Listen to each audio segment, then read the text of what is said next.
Oh, hey, good. It's like everyone's talking about Beauty and the Beast again, which I guess means this hottest of takes is back.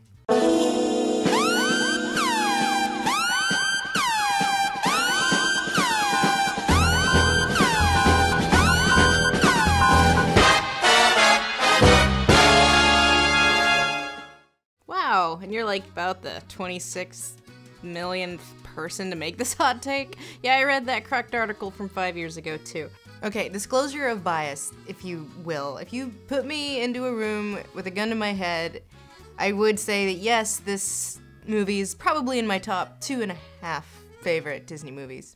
It's the only animated film ever nominated for an Academy Award for Best Picture, and this is back when they had only 5 nominees. It contains some of the most incredible and nuanced animation in any movie ever, and all made under a super tight deadline in about half the time it normally takes to make an animated movie, and with very little faith from the higher-ups.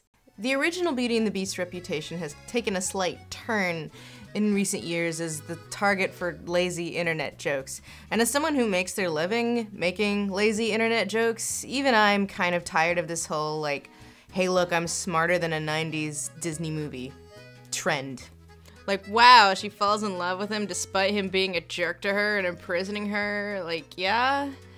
I mean, that's kind of the point. See, it's like one of those stories about forgiveness. See, I understand that sometimes a Disney movie can be a little too subtle for y'all. He's no monster, Gaston. You are. Now, that said, that does not mean that it is not worth it to explore the possible merit of these lazy internet jokes. And maybe one day I'll get into the crap they added into the new movie to fix some of the criticisms that have come down the pike over the last 20 years.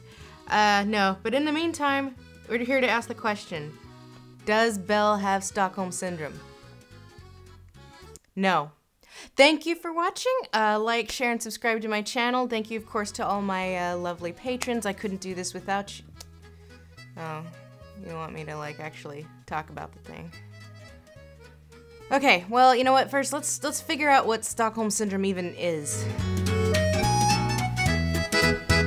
Stockholm Syndrome describes a psychological phenomenon where hostages, kidnapping victims, and victims of abuse develop intense emotional ties to their captors/abusers as a survival strategy. The name refers to an incident in Stockholm, Sweden in 1973 when 4 hostages who had been taken captive by bank robbers eventually refused to testify against their captors. Here are the key components to the development of Stockholm Syndrome. That the hostage develops positive feelings towards their captor. There is no previous hostage-captor relationship. That the hostage has an increasing belief in the humanity of their captor. That the hostage learns to excuse abusive behaviors of their captor. And of course, a refusal by the hostage to accept the support of the authorities. That horrible beast? But he's different now, Papa. He's changed somehow. Okay, but here's the thing. The aforementioned are just requirements for the development of what could be considered Stockholm Syndrome. They are not symptoms. Here are the symptoms. Number 1, a severely uneven power relationship in which the captor dictates what the prisoner can and cannot do. The castle is your home now, so you can go anywhere you like, except the West Wing. What's in the West? It's forbidden! You will join me for dinner. That's not a request! Let's put a pin in that one. We'll come back to that. Number 2, the captive is held under the threat of death or physical injury at the hands of the captor. You have my word. Done! Okay, well, look, I guess we got that one too. Wait a minute. Whose idea was it for Belle to stay at the castle anyway? Take me instead. You! Yeah, I mean, she is being held against her will in the same way you're being held against your will if you're in 9th grade trig and you're dying to go home. But there is a key difference here. This is not a kidnapper-kidnappee relationship. She stays in the castle because they make an agreement. You have my word. Done! And point number 2 here is where the whole argument falls apart. The captive is held because she made an agreement. And this isn't even like in the fairy tale where she exchanges herself for her dad who is being held under a very clear threat of death. Osez-vous mourrez, à moins qu'une de vos filles consente à payer pour vous et à prendre votre place. The beast just kind of sounds like he's making it up like he goes along, like he's just a kid who has no idea what he's doing. Would you let him go? Yes. But you must promise to stay here forever. Forever. There's one point in the movie where the threat of violence does pop up, and it's right here. Stop! Get out! No! Get out! Which brings us to Stockholm point number 3, inability to engage in behaviors that may assist in their release or detachment. See, here's what follows immediately after Beast's little outburst. Where are you going? Promise or no promise, I can't stay here another minute. Yeah, she'd been in the castle for maybe 5 hours. So once the beast starts throwing tables around, Belle runs away, even as she leaves mentioning the little verbal contract that had been keeping her there and then dismissing it. And this brings us back to point number 1. The beast defines rules. The castle is your home now, so you can go anywhere you like, except the West Wing. What's in the West? It's forbidden! And then Belle is immediately like, tra-la-la-la-la, no. If Stockholm Syndrome is a condition displayed by the victim, then Belle does not apply because she does not respect the rules set up for her from basically the word go. Ah, so that's the West Wing. Point number 4, and then after X amount of violence, the smallest act of kindness on the part of the captor, or even the absence of violence, elicits sympathetic feelings from the captive. This one, I think, is the symptom that people are most familiar with, and therefore the one that tends to trip people up. It really bugs me when people file this movie into the I can fix him category. No rules, no punishments, and no more secrets. I can do that. Because Belle never sets out to fix the beast. Ever. I mean, yeah, she's way more reasonable than anyone in that situation might be expected to be, but she basically responds to his absence of dickery. Now, this is not the case in the Beauty and the Beast direct-to-video sequels. Come on! Ooh, boy. You said you'd never leave. I just wanted to make you happy. But in the original movie, i.e. The Thing That Matters, her goal is never at any point, either stated or unstated, to make the beast into another person. If he's a jerk, she responds in kind. Will you come down to dinner? No! If he's nice, she responds in kind. She treats him fairly. And he decides to improve himself of his own volition out of respect and fondness for her. And eventually she responds by being like, I guess I wouldn't kick him out of bed. The archetypal Stockholm Syndrome setting is more like, you know, your captor throws a scrap of bread at you after having starved you for weeks on end. You know, not necessarily saved you from a pack of ravenous wolves. That said, I'm not convinced that the beast didn't, like, slip those wolves a 20 under the table. Anyway, so after the beast gets in a fight with some wolves, falls down, Belle recognizes that he put himself in harm's way to save her, and for whatever reason that is implied by this expression here, it's up to you, the viewer, she decides to keep her end of the bargain and stay with him. Which leads us to this scene and point number 5. A self-preservation instinct on the part of the prisoner. The victim learns to avoid triggers that will set off the captor. Belle never does this, even from the very beginning.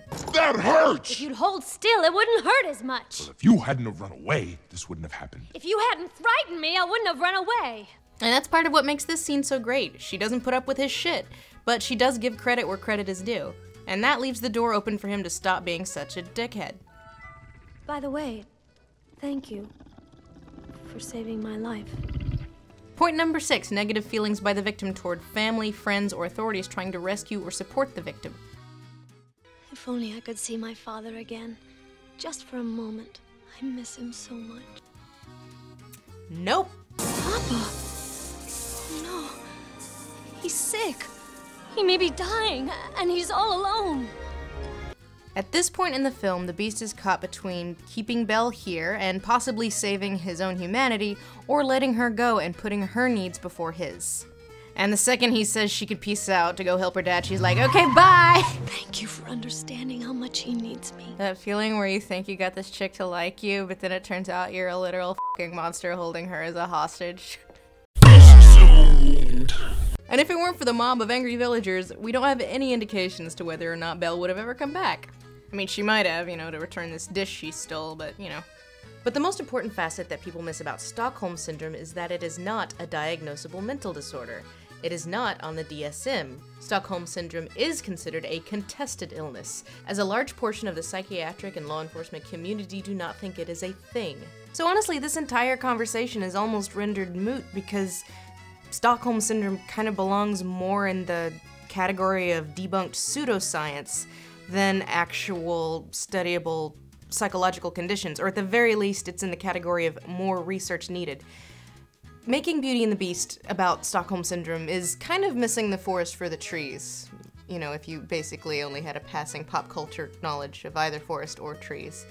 Beauty and the Beast is a story about, you know, friendship and forgiveness, that sort of thing. And the romantic aspect is played down to near non-existent. I'm on the fence as to how romantic it even is. Just look at the look on her face when he turns back into a man. Even for a Disney movie, this is a pretty sexless relationship, at least from Belle's side of things. He's my friend. He's my friend.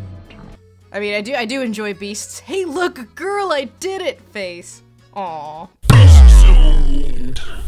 So even ignoring the fact that most law enforcement and mental health professionals do not think that Stockholm Syndrome is actually even a thing, this movie is not a good example of thing.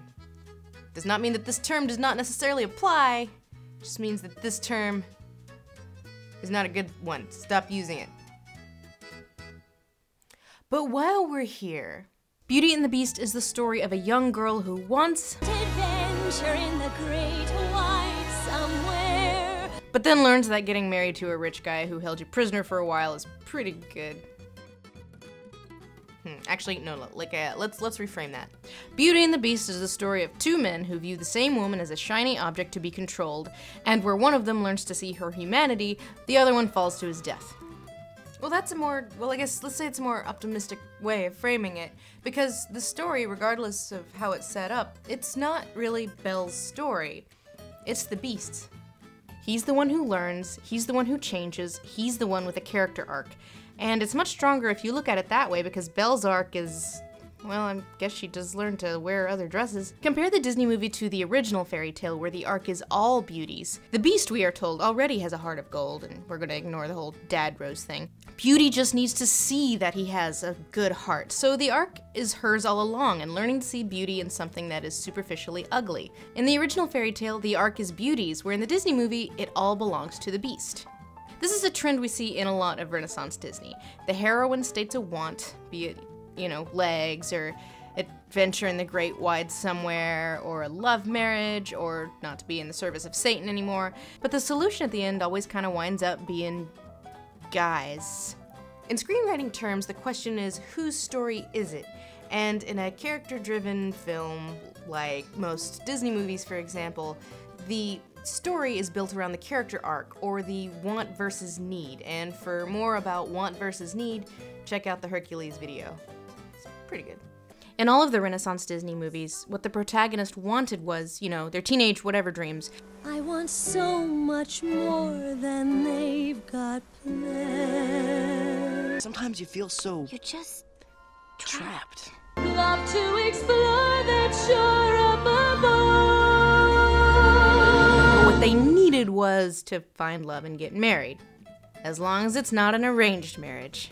And when you look at Beauty and the Beast's arc is a far more central theme to the story. What he wants is not to be a beast anymore. What he needs is to love someone so much that he puts her needs before not only his, but his entire castle. Because I love her. Belle's character is self-actualized at the beginning. She knows who she is, what she likes. She doesn't need to change. She just needs a guy who appreciates her, which the Beast does, I guess, because he gives her some books. And personally, I find that little trend of women's self-actualization being defined by what guy she ends up with way more insidious than whether or not this movie is about Stockholm Syndrome. Really, it brings up less questions of a psychological disorder and more questions of agency as it pertains to narrative, particularly for women, whose narratives usually have them being less active agents so much as being thrown into circumstances which they must then survive. So if we're worried about trying to stop reinforcing this idea that women should or inevitably will end up loving their kidnapper / captor / rapist / whatever, that thought kind of undermines the point of this narrative. Disney's Beauty and the Beast is a story about basic human decency and how society at large neither rewards it or even necessarily sees it. And that's a pretty strong narrative, but since it's such a short and simple film, all of this is at the expense of the heroine being allowed a character arc other than learning to like this guy. See, there are layers to this discussion. Complexities even. It can be a story about denying a woman her own self-actualization while at the same time being a touching tale about empathy and forgiveness. It can be both. Internet. People who deride this movie by saying it's about Stockholm Syndrome are ignoring that it's actually about the various ways that decent people get othered by society. Maurice, presumably the town's only innovator, is considered a weird kook. Gaston demonstrates that bullies are rewarded and beloved by society, so long as they possess a certain set of characteristics. The townsfolk worship Gaston and think Belle is a weirdo for not conforming to the expectations foisted upon her by her gender. What's wrong with her? She's crazy. He's gorgeous. And they want to kill the beast because he looks scary, despite Belle's protests. But Stockholm Syndrome, I guess. Hell, let's armchair diagnose everyone. Everyone has Stockholm Syndrome. The genie has Stockholm Syndrome, because he's so loyal to his kind master. After all, Aladdin's not like Jafar. He's one of the nice ones, you know. He'll unslave you after you do him a few favors. And do all the toys in Toy Story exhibit Stockholm Syndrome for Andy? Sure, why not? Hacky, uninformed insights like this belittle the themes that are there. Seeing the good in people where they don't see it in themselves, the way society rewards bullies and superficiality, the way it others decent people who don't conform to expectations, how kindness begets kindness. Your uninformed observation does not make you smarter than the media you consume. It just means you're not paying attention. And that is why the whole Stockholm Syndrome thing is stupid and needs to go away. Yes, I do recognize the irony of me getting hungry people's grills for being smug.